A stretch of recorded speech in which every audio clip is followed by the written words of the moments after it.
Hello students, good morning to all of you. आज का chapter है सर्वनाम। इसका पहले मैंने आपको संज्ञा पढ़ाया था, जिसका सॉल्यूशन भी हो गया है, होमवर्क भी आप लोग बना चुके हैं। इसके बाद आज हम आपको पढ़ाएंगे सर्वनाम। संज्ञा और सर्वनाम में कुछ कनेक्शन है जिसे आप जानेंगे। तो आइए देखते हैं कि सर्वनाम है क्या, सर्वनाम किसे कहते हैं, इनका प्रयोग कैसे होता है और इनका प्रयोग कब किया जाता है और कैसे किया जाता है, कहाँ पर किया जाता है। तो सर्वनाम, तो नाम से ही पता चल रहा है सर्वनाम। सर्व मतलब सब, नाम मतलब नाम। तो सब नाम के बदले सर्वनाम। सब नाम, दुनिया में बहुत सारे नाम हैं। तो जितने भी सारे नाम हैं, तो कुछ शब्द ऐसे बनाए गए हैं जिनका प्रयोग सभी नाम के बदले किया जाता है, इसीलिए इसका नाम है सर्वनाम। तो आइए देखते हैं सर्वनाम की परिभाषा क्या है। जिस विकारी शब्द का प्रयोग संज्ञा के स्थान पर किया जाता है उसे सर्वनाम कहते हैं। संज्ञा का स्थान पर का मतलब हुआ संज्ञा के बदले। जहाँ पर हम संज्ञा नहीं लिखकर हम उसके बदले किसी विकारी शब्द का प्रयोग करते हैं, वही सर्वनाम कहलाता है। यहाँ पर आप देखिएगा परिभाषा कि जिस विकारी शब्द का प्रयोग संज्ञा के स्थान पर किया जाता है उसे सर्वनाम कहते हैं। जब कोई हम वाक्य लिखते हैं तो वाक्य में संज्ञा होता है। चूँकि आप जानते हैं कि संज्ञा किसी नाम को कहा जाता है, तो जब हम उस संज्ञा के बदले किसी और शब्द का प्रयोग करते हैं तो वही शब्द सर्वनाम कहलाता है। जैसे कि देख लीजिए आप उदाहरण में, यहाँ महात्मा गांधी के बारे में हम कुछ वाक्य लिख रहे हैं। पहला वाक्य है, महात्मा गांधी एक महान पुरुष थे। दूसरा वाक्य है, महात्मा गांधी का पूरा नाम मोहनदास करमचंद गांधी था।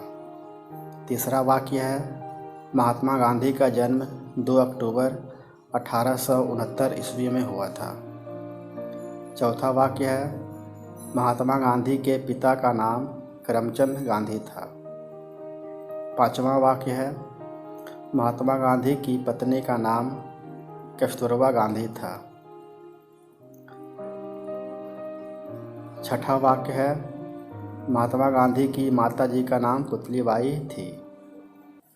तो यहाँ मैंने महात्मा गांधी के बारे में 6 वाक्य लिखा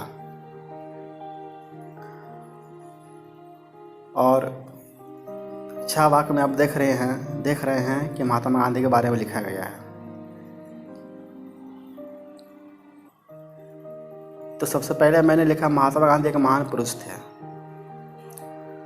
और फिर उनके बारे में लिखा गया, फिर उनका नाम लिखे हैं। तो हर एक वाक्य में उनका नाम लिखा गया है, महात्मा गांधी, महात्मा गांधी, महात्मा गांधी, महात्मा गांधी, महात्मा गांधी, महात्मा गांधी। तो व्याकरणिक दृष्टिकोण से यह सही नहीं है, व्याकरणिक दृष्टिकोण से यह गलत है, क्योंकि जिसके बारे में हम लिख रहे हैं तो उसी का नाम बार बार लिखना यह व्याकरणिक दृष्टिकोण से अनुचित है। यह व्याकरण के हिसाब से गलत है। तो यहाँ पर आप देख रहे हैं महात्मा गांधी एक संज्ञा है। चूँकि ये नाम है या किसी भी नाम को संज्ञा कहते हैं, तो महात्मा गांधी एक संज्ञा है। तो ये संज्ञा को बार बार हम लिखे महात्मा गांधी, महात्मा गांधी, महात्मा गांधी, जो कि ये अच्छा नहीं लगता है और ये व्याकरण के हिसाब से गलत है। अब देखिए नीचे, संज्ञा के बदले सर्वनाम का प्रयोग। अब उसी वाक्य को हम देखिए कैसे लिखे हैं। महात्मा गांधी एक महान पुरुष थे। चूँकि जिसके बारे में हम बात कर रहे हैं तो कम से कम एक बार तो हमको बताने पड़ेगा कि हम किसके बारे में बात कर रहे हैं। तो कम से कम एक बार नाम लिखा ही जाता है उनका, जिसके बारे में बात करते हैं कम से कम एक बार नाम लिखा ही जाता है। तो देखिए यहाँ पर महात्मा गांधी एक महान पुरुष थे। यहाँ पर महात्मा गांधी संज्ञा है, तो एक बार हम संज्ञा का प्रयोग किए हैं। महात्मा गांधी एक महान पुरुष थे। उसके बाद देखिए ऊपर में था महात्मा गांधी का पूरा नाम मोहनदास करमचंद गांधी था। अब यहाँ पर मैंने क्या किया कि महात्मा गांधी को नहीं लिखकर उनका शब्द का प्रयोग किया है। तो उनका बोध कराता महात्मा गांधी का ही। जब उनका लिखे हैं तो उनका से बोध किसका होता है? महात्मा गांधी का। तो महात्मा गांधी के जगह पर हम उनका शब्द का प्रयोग किए हैं। चूँकि महात्मा गांधी एक संज्ञा है, तो संज्ञा के बदले हम उनका शब्द का प्रयोग किए हैं।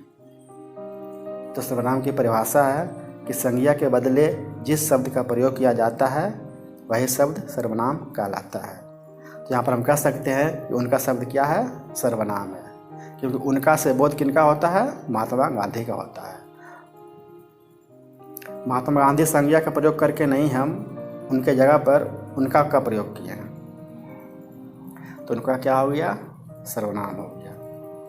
फिर था महात्मा गांधी का जन्म 2 अक्टूबर 1869 ईस्वी में हुआ था। यहाँ पर भी महात्मा गांधी नहीं लिखे, उनका लिखें। उनका से बोध किसका होता है? तो महात्मा गांधी का बोध होता है।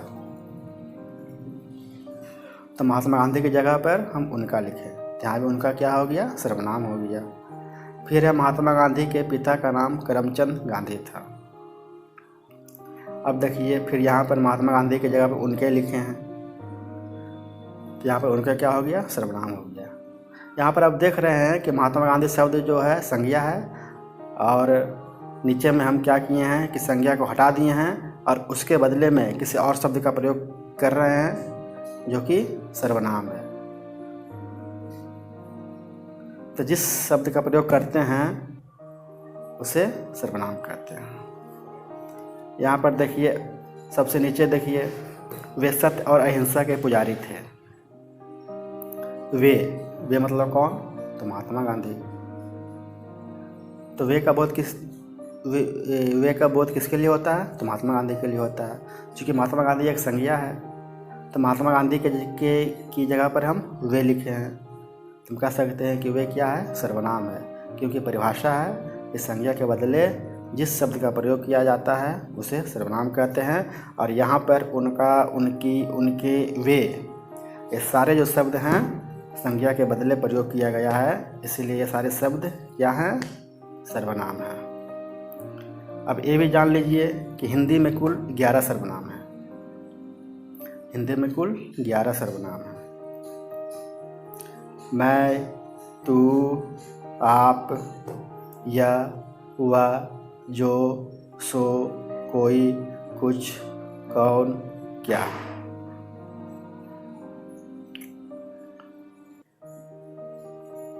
अब हमेशा ध्यान रखिएगा कि हिंदी में सिर्फ 11 ही सर्वनाम है। मैं, तू, आप, यह, वह, जो, सो, कोई, कुछ, कौन, क्या। लेकिन यहाँ पर यह भी आपको देखना पड़ेगा कि मैं से जितने सारे शब्द बनते हैं, मैं, मैंने, मुझे, मुझको, मेरा, मेरे, मेरी, ये सारे सर्वनाम हैं।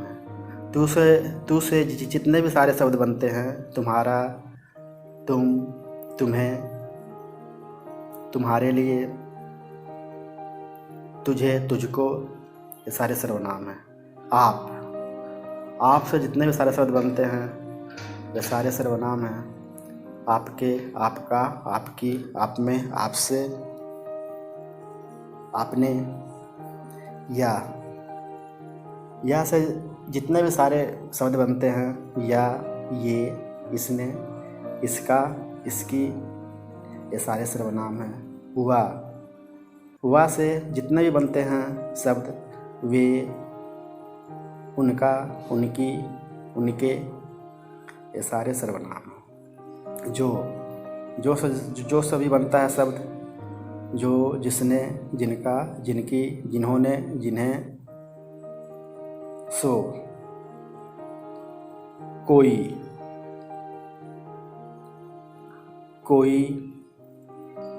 कुछ, कौन, किसने, क्या। तो मूल रूप से ये 11 सर्वनाम है और 11 सर्वनाम से जो भी सारे शब्द इनसे बनते हैं वे भी सर्वनाम कहलाते हैं। अब प्रयोग के अनुसार सर्वनाम के 6 भेद हैं। पहला है पुरुषवाचक सर्वनाम, दूसरा है निश्चयवाचक सर्वनाम, तीसरा है अनिश्चयवाचक सर्वनाम, चौथा है प्रश्नवाचक सर्वनाम, पाँचवा है संबंधवाचक सर्वनाम, छठा है निजवाचक सर्वनाम। तो सबसे पहले हम देखते हैं पुरुषवाचक सर्वनाम। तो जैसे कि नाम से मालूम पड़ता है पुरुषवाचक सर्वनाम। पुरुष मीन्स यहाँ पर पुरुषवाचक का अर्थ हो गया, यहाँ पर आप व्यक्ति के बारे में बात कर रहे हैं, है ना। तो पुरुषवाचक सर्वनाम, तो जिस सर्वनाम से बोलने वाले, सुनने वाले तथा जिसके विषय में कहा जाए उसका बोध होता है वह पुरुषवाचक सर्वनाम कहलाता है।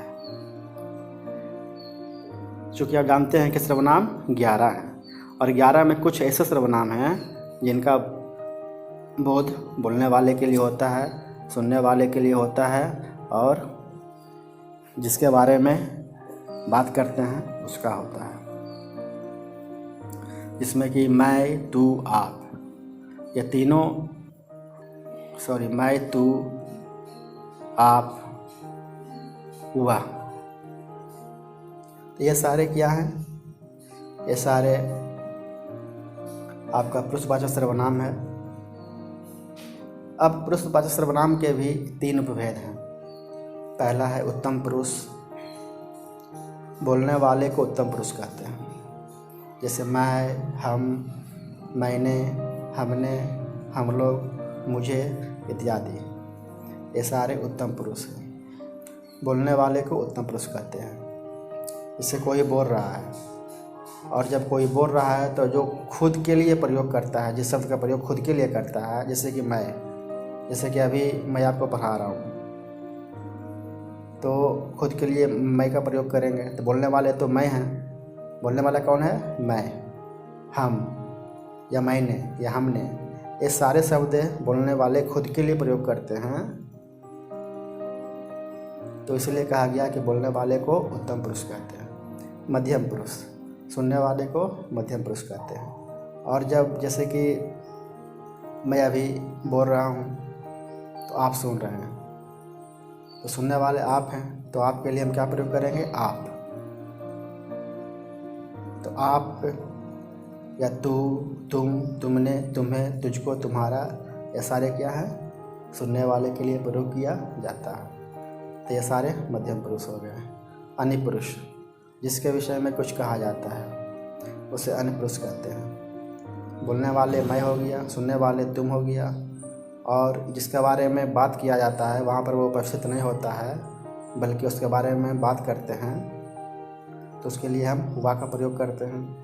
तो वह, वे, उसने, उसका, उसे, उन्हें, ये सारे शब्द क्या हैं? अन्य पुरुष हैं। अब फिर से आपको समझाते हैं हम कि जैसे कि मैं उदाहरण देता हूँ खुद के ऊपर कि मैं एक शिक्षक हूँ। तो यहाँ पर बोलने वाले कौन है? मैं।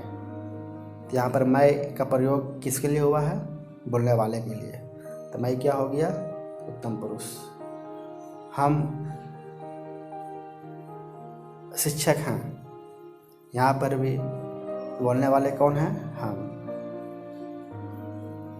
बोलने वाले हम, यहाँ पर क्या प्रयोग किए हैं? खुद के लिए हम, बोलने वाले के लिए हम का प्रयोग हुआ है, इसलिए हम क्या है? उत्तम पुरुष। अब बोलने वाले जो उनकी बातों को सुन रहा है उसे वो बोल रहा है कि तुम विद्वान हो। तो यहाँ पर जो सुनने वाले के लिए तुम का प्रयोग हुआ है, तुम कह सकते हैं कि तुम क्या है? मध्यम पुरुष। या ये भी कह सकते हैं कि तुम्हें पढ़ना नहीं आता, तुम्हें पढ़ना नहीं आता। तो यहाँ पर सुनने वाले के लिए तुम्हें का प्रयोग हुआ है, जो मेरी बातों को सुन रहा है उसके लिए तुम्हें का प्रयोग हुआ है। तो तुम्हें क्या हो गया? मध्यम पुरुष। उसके बाद है अन्य पुरुष। तो यहाँ पर वो नहीं है तो उसके बारे में हम वह का प्रयोग करते हैं। यहाँ पर वो मेरी बातों को नहीं सुन रहा बल्कि हम बोल रहे हैं और सुनने वाला है और किसी के बारे में चर्चा कर रहे हैं। तो किसी के बारे में चर्चा करते हैं तो वहाँ पर उसका बोध हम वह से कराते हैं। वह, वे, उसने, उसका, उसे, उन्हें इत्यादि। जैसे कि कोई लड़का है उसके बारे में हम चर्चा कर रहे हैं तो बोलते हैं कि वह ईमानदार है। तो वह का प्रयोग किसके लिए हुआ है? अन्य पुरुष के लिए हुआ है। वो यहाँ पर नहीं ही तो वो सुनने वाला है और नहीं बोलने वाला है, बल्कि जिसके बारे में बात किया जा रहा है, जिसके विषय में कुछ कहा जा रहा है, उसके लिए हम वह का प्रयोग किए हैं। इसलिए वह क्या हो गया? अन्य पुरुष हो गया। तो आज यहीं तक समाप्त करते हैं। इसे आप लोग याद कर लेंगे अच्छी तरह, फिर इसे आप पढ़कर समझ लेंगे और शेयर कर लेंगे। याद करने के बाद इसे फिर आप रफ कॉपी में लिखेंगे और चेक करेंगे कि अच्छी तरह याद हुआ है या नहीं हुआ है। इसके बाद हम इसका अगला भाग लेकर आएंगे।